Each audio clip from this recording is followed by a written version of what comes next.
Today is May the 1st. Today, we read of David's woes.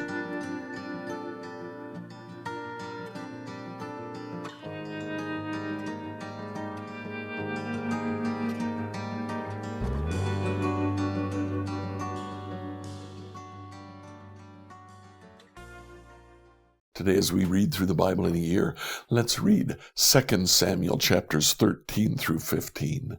Now, in chapters 11 and 12, we read of David's horrible sin, killing one of his friends to take his wife from him. In chapter 13, David's family begins to fall apart. He has a son named Absalom with a very beautiful sister named Tamar. Amnon, another son of David, who is a half-brother of Tamar, lusts after her. You can't really call it love because he makes plans to seduce her. When she refuses to be seduced, he actually rapes her. And once he rapes her, he's done with her. He casts her out. Absalom finds out, tells David. David does nothing. So Absalom decides to take matters into his own hand. He plans a feast when all of his brothers, half-brothers and sisters, half-sisters are there. He kills Amnon in front of all of them. David hears about it. He throws Absalom out of his house. Absalom apparently had a good relationship with Joab, David's general, and convinces Joab to go to David and talk David into letting him go home. Joab does that. He gets the job done. He returns to Jerusalem, and at the end of chapter 14, he is reconciled to David, sort of. In chapter 15, we hear how Absalom began to convince all Israel that he would be a better king than his father David. In fact, in chapter 15, verse 6, it says, "He stole the hearts of all the people of Israel." He has himself declared king in Hebron, and David actually has to flee Jerusalem to survive. Today, let's read 2 Samuel 13 to 15. Now David's son Absalom had a beautiful sister named Tamar, and Ammon, her half-brother, fell desperately in love with her.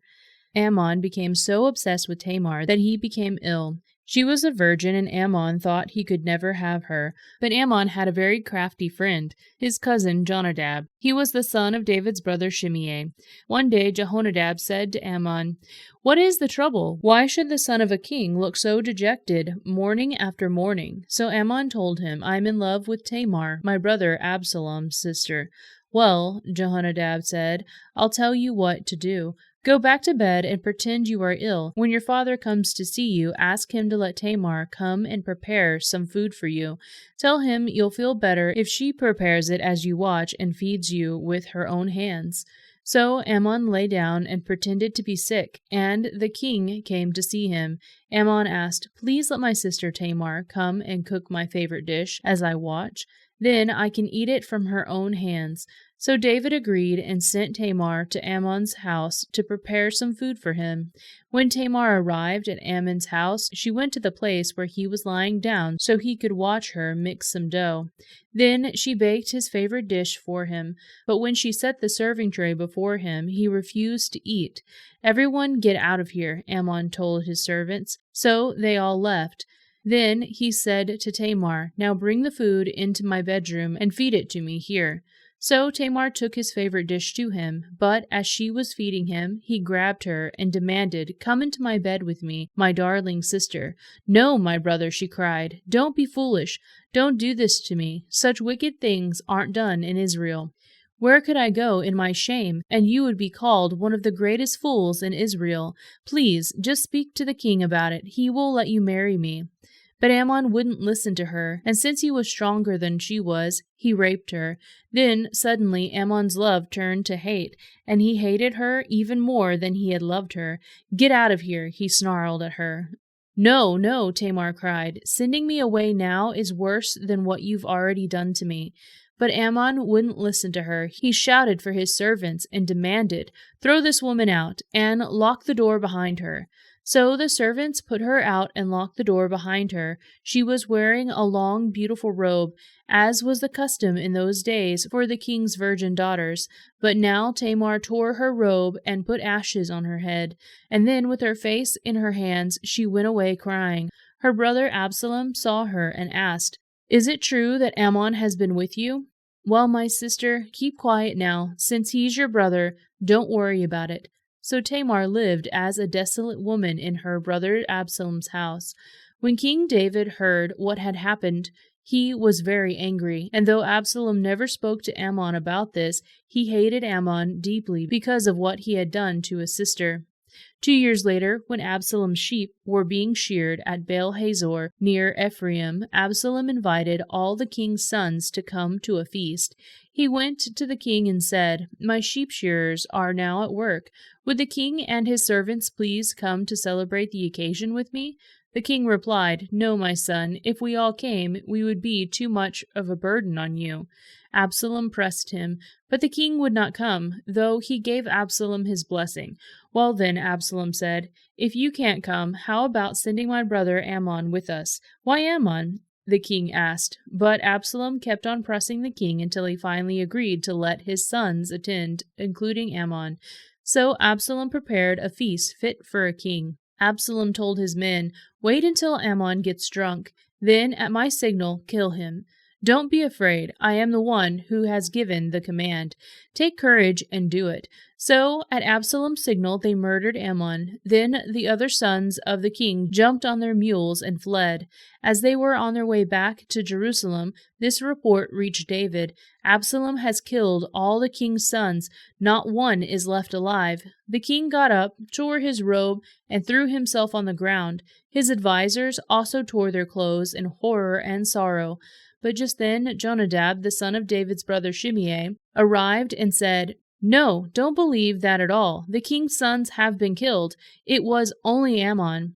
Absalom has been plotting this ever since Ammon raped his sister Tamar. No, my lord, the king, your sons are not all dead. It was only Ammon." Meanwhile, Absalom escaped. Then the watchman on the Jerusalem wall saw a great crowd coming down the hill on the road from the west. He ran to tell the king, "I see a crowd of people coming from the Horonaim road along the side of the hill." "Look," Jonadab told the king, "there they are now. The king's sons are coming, just as I said." They soon arrived, weeping and sobbing, and the king and all his servants wept bitterly with them. And David mourned many days for his son Ammon. Absalom fled to his grandfather, Talmai, son of Ammihud, the king of Geshur.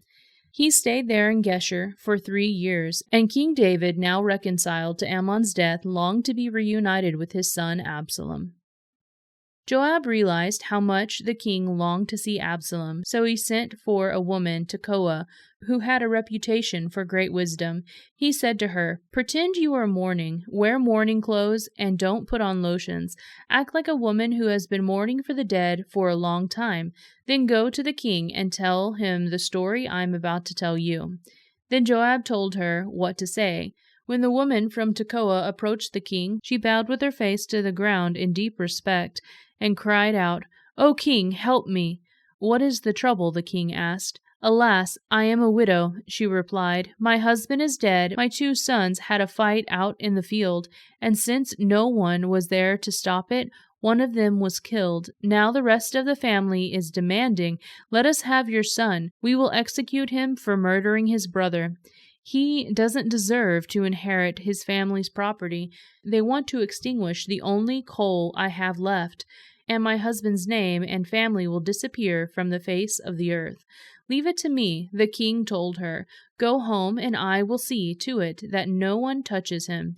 "Oh, thank you, my lord the king."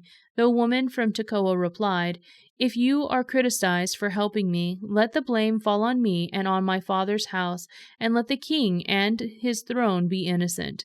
"If anyone objects," the king said, "bring him to me. I can assure you he will never harm you again."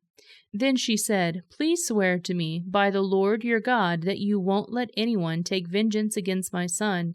I want no more bloodshed." "As surely as the Lord lives," he replied, "not a hair on your son's head will be disturbed." "Please allow me to ask one more thing of my lord the king," she said. "Go ahead and speak," he responded. She replied, "Why don't you do as much for the people of God as you have promised to do for me?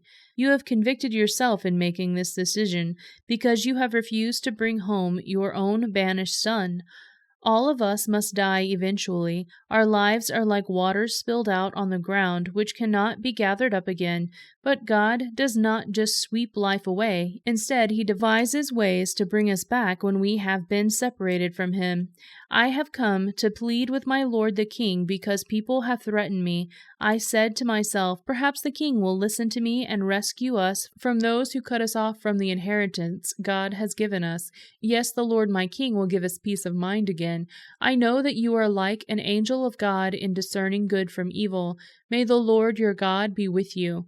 "I must know one thing," the king replied, "and tell me the truth." "Yes, my lord the king," she responded. "Did Joab put you up to this?" And the woman replied, "My lord the king, how can I deny it? Nobody can hide anything from you. Yes, Joab sent me and told me what to say. He did it to place the matter before you in a different light. But you are wise as an angel of God, and you understand everything that happens among us." So the king sent for Joab and told him, "All right, go and bring back the young man Absalom." Joab bowed with his face to the ground in deep respect and said, "At last I know that I have gained your approval, my lord the king, for you have granted me this request." Then Joab went to Geshur and brought Absalom back to Jerusalem. But the king gave this order, "Absalom may go to his own house, but he must never come into my presence." So Absalom did not see the king. Now Absalom was praised as the most handsome man in all Israel. He was flawless from head to foot. He cut his hair only once a year, and then only because it was so heavy. When he weighed it out, it came to 5 pounds. He had 3 sons and 1 daughter. His daughter's name was Tamar, and she was very beautiful. Absalom lived in Jerusalem for 2 years, but he never got to see the king. Then Absalom sent for Joab to ask him to intercede for him, but Joab refused to come. Absalom sent for him a second time, but Joab refused to come. So Absalom said to his servants, "Go and set fire to Joab's barley field, the field next to mine." So they set fire on the field, as Absalom had commanded. Then Joab came to Absalom at his house and demanded, "Why did your servant set my field on fire?" And Absalom replied, "Because I wanted to ask the king why he brought me back from Geshur if he didn't intend to see me. I might as well have stayed there. Let me see the king. If he finds me guilty of anything, then let him kill me." So Joab told the king what Absalom had said. Then at last David summoned Absalom, who came and bowed low before the king, and the king kissed him. After this, Absalom bought a chariot and horses, and he hired 50 bodyguards to run ahead of him. He got up early every morning and went out to the gate of the city. When the people brought a case to the king for judgment, Absalom would ask where in Israel they were from, and they would tell him their tribe. Then Absalom would say, "You've really got a strong case here. It's too bad the king doesn't have anyone to hear it. I wish I were the judge. Then everyone could bring their case to me for judgment, and I would give them justice." When the people tried to bow before him, Absalom wouldn't let them. Instead, he took them by the hand and kissed them. Absalom did this with everyone who came to the king for judgment, and so he stole the hearts of all the people of Israel. After 4 years, Absalom said to the king, "Let me go to Hebron to offer a sacrifice to the Lord and fulfill a vow I made to him. For while your servant was in Geshur in Aram, I promised to sacrifice to the Lord in Hebron." if he would bring me back to Jerusalem. All right, the king told him, go and fulfill your vow. So Absalom went to Hebron, but while he was there, he sent secret messengers to all the tribes of Israel to stir up a rebellion against the king. As soon as you hear the ram's horn, his message read, you are to say, Absalom has been crowned king in Hebron. He took 200 men from Jerusalem with him as guests, but they knew nothing of his intentions. While Absalom was offering the sacrifice, he sent for Ahithophel, one of David's counselors, who lived in Gilgal. Soon many others joined Absalom, and the conspiracy gained momentum. A messenger soon arrived in Jerusalem to tell David, all Israel has joined Absalom in a conspiracy against you. Then we must flee at once, or it will be too late. David urged his men, hurry, if we get out of the city before Absalom arrives, both we and the city of Jerusalem will be spared from disaster. We are with you, his advisers replied. Do what you think is best. So the king and all his household set out at once. He left no one behind except 10 of his concubines to look after the palace. The king and all his people set out on foot, pausing at the last house to let the king's men move past to lead the way. There were 600 men from Gath who had come with David, along with the king's bodyguard. Then the king turned and said to Ittai, the leader of the men from Gath, why are you coming with us? Go back to King Absalom, for you are a guest in Israel, a foreigner in exile. You arrived only recently, and should I force you today to wander with us? I don't even know where we will go. Go back and take your kinsman with you, and may the Lord show you his unfailing love and faithfulness. But Ittai said to the king, I vow by the Lord and by your own life that I will go wherever my lord the king goes, no matter what happens, whether it means life or death. David replied, all right, come with us. So Ittai and all his men and their families went along. Everyone cried loudly as the king and his followers passed by.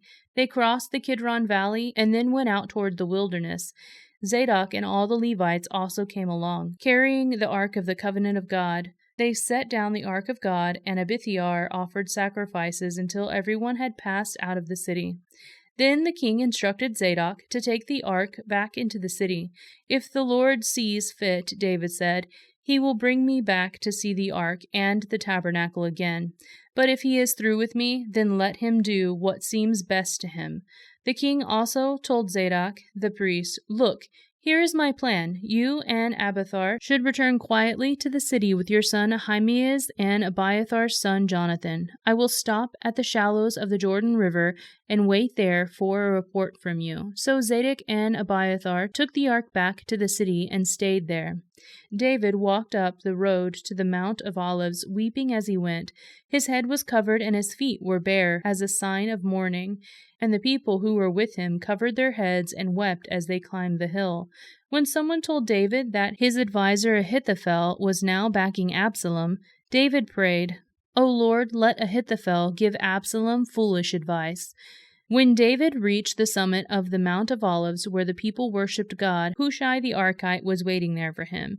Hushai had torn his clothing and put dirt on his head as a sign of mourning, but David told him, if you go with me, you will only be a burden. Return to Jerusalem and tell Absalom, I will now be your adviser, O king, just as I was your father's adviser in the past. Then you can frustrate and counter Ahithophel's advice. Zadok and Abiathar the priest will be there. Tell them about the plans being made in the king's palace, and they will send their son Ahimaaz and Jonathan to tell me what is going on. So David's friend Hushai returned to Jerusalem, getting there just as Absalom arrived. Scripture reading from the New Living Translation by Emily Herrera. Like, follow, and subscribe to this devotional on whatever platform you use to listen to it. Email your questions to us at questions@becomehope.com. Tomorrow, we'll see the death of Absalom.